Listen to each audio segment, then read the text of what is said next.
Hello students, we discussed about past tense in last video, but now we would discuss about how we can translate our thoughts of future tense in English.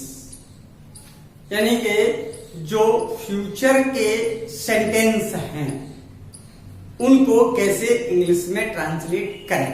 तो फिर सबसे पहले बात आती है future tense के सभी sentence को पहचानने की। तो सबसे first of all future indefinite. Future indefinite के सेंटेंस जो होते हैं उनके अंत में गा गी गे आते हैं, ये सभी में आते हैं फ्यूचर के। अब गलती हम क्या करते हैं, गा गी गे आ गए। नो, फ्यूचर इंडेफिनिट के जितने भी सेंटेंस होते हैं उनके अंत में क्रिया के शब्द के साथ गा गी गे आते। जैसे मैं तुम्हें कल मिलूंगा, मिलूंगा, मिलूं मिलना क्रिया है और उसमें लगा है गा। वह कल मेरे घर आएगा, आना क्रिया है और उसमें लगा है गा। तो इस तरह के जो सेंटेंस होते हैं वो फ्यूचर इंडेफिनिट के सेंटेंस होते हैं।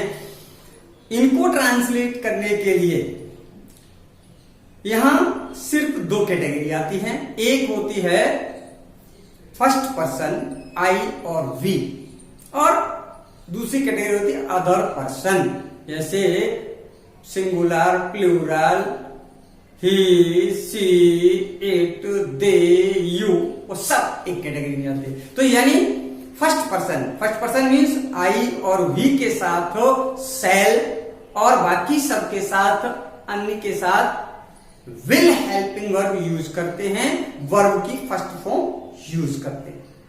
क्लियर? Past future continuous. अब बात करते हैं किसकी, फ्यूचर कॉन्टिन्यूअस। फ्यूचर कॉन्टिन्यूअस की पहचान, इनके अंत में रहा होगा, रही होगी, रहे होंगे आदि आते हैं। इनको ट्रांसलेट करने के लिए भी वही फर्स्ट पर्सन आई और वी के साथ सेल बी, और other person he, she, it, you, they सब के साथ will be helping verb use करते हैं।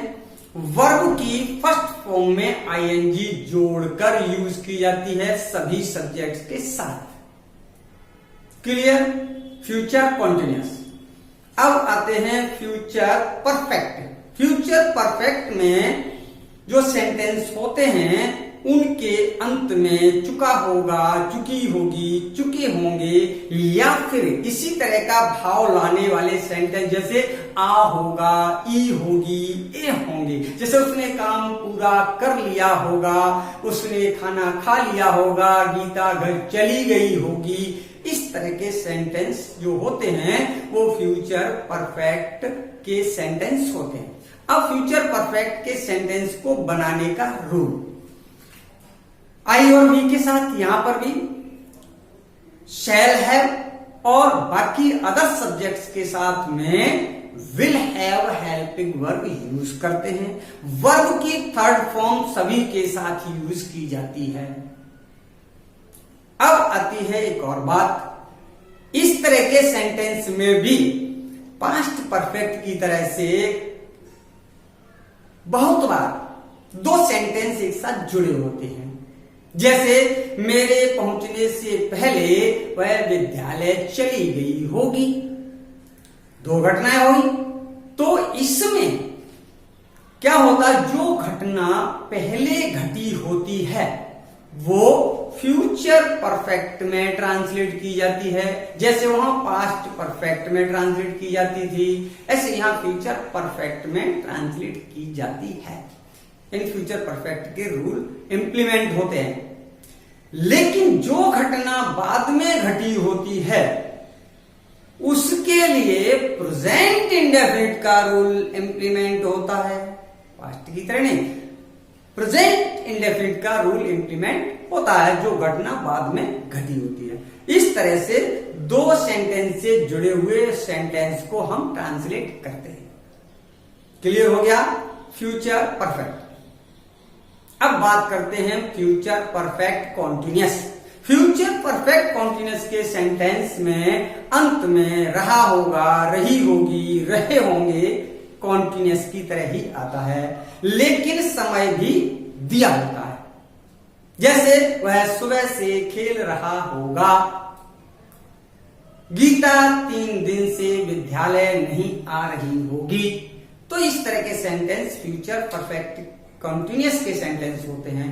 इनको ट्रांसलेट करने के लिए आई और वी के साथ शैल हैव बीन और बाकी सब सब्जेक्ट्स के साथ will have been helping verb use करते हैं। सब के साथ वर्ब की फर्स्ट फॉर्म में आईएनजी जोड़ते हैं और निश्चित समय यानी पॉइंट ऑफ टाइम के लिए सिंस और पीरियड ऑफ टाइम के लिए फॉर यूज किया जाता है। इस तरह से फ्यूचर परफेक्ट के सेंटेंस बनाए जाते हैं। क्लियर हो गया? तो स्टूडेंट्स, आपका ये टेंस का कॉन्सेप्ट क्लियर हो चुका है तीनों वीडियोस को सुनने के बाद। तो अब आपको करना क्या है कि इन वीडियोस को बार बार सुनना है और बेहतर तरीके से आपको परफॉर्म कर सकें, ट्रांसलेट कर सकें अपने थॉट्स को।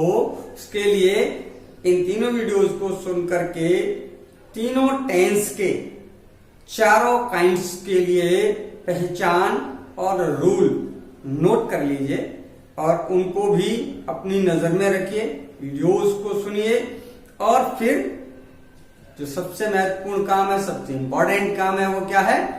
Translate into English.